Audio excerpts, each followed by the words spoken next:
ल है साथीहरू, र आज फेरि अचार राख्नु लाग्यो। यो कागतीको, यो खुर्सानीको आफो पर्थ्यो।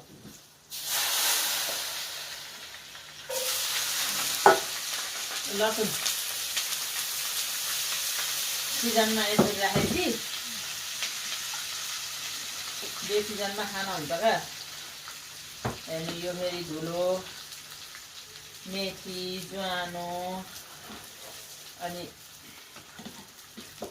सोक, तोरी मसलाको यो लसुन खुर्सानीलाई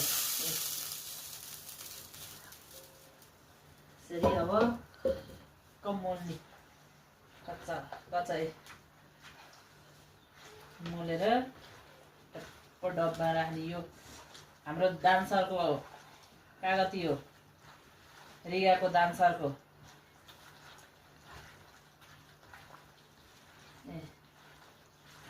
टक्क यस्तै मोलेर अलि तातो छ, यस्तो रेडी भयो।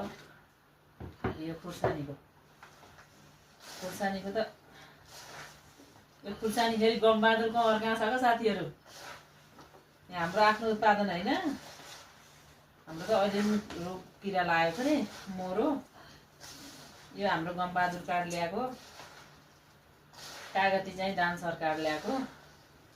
सिजनमा यसो टक्क बनाएर राखेपछि अनि बेसिजनमा जिउडो पड्काउँदै खान हुन्छ। खुर्सानीको लबर परे म फेरि यसरी अब डब्बामा राख्ने। सजिलो क्या असाध्यै खुर्सानीको अचार राख्न।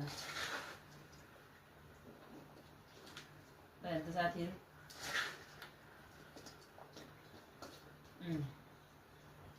अलिअलि लसुन हालिदियो नि मिठो हुन्छ है त। मलाई त लसुन नहालिकन यसरी नबनाएको अचार नि मिठो हुन्छ, पानी मात्रै हालेर खुर्सानीको।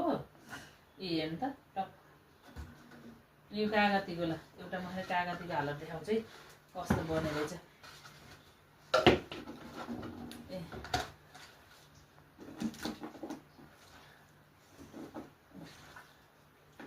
एकदम मिठो हुन्छ। घाँस काट्न जाने बेला एउटा टुक्रा खाएर गयो, आएर एउटा टुक्रा खाएर गयो।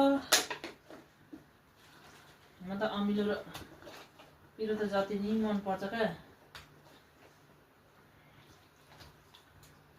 हुन्छ कस्तो बन्यो।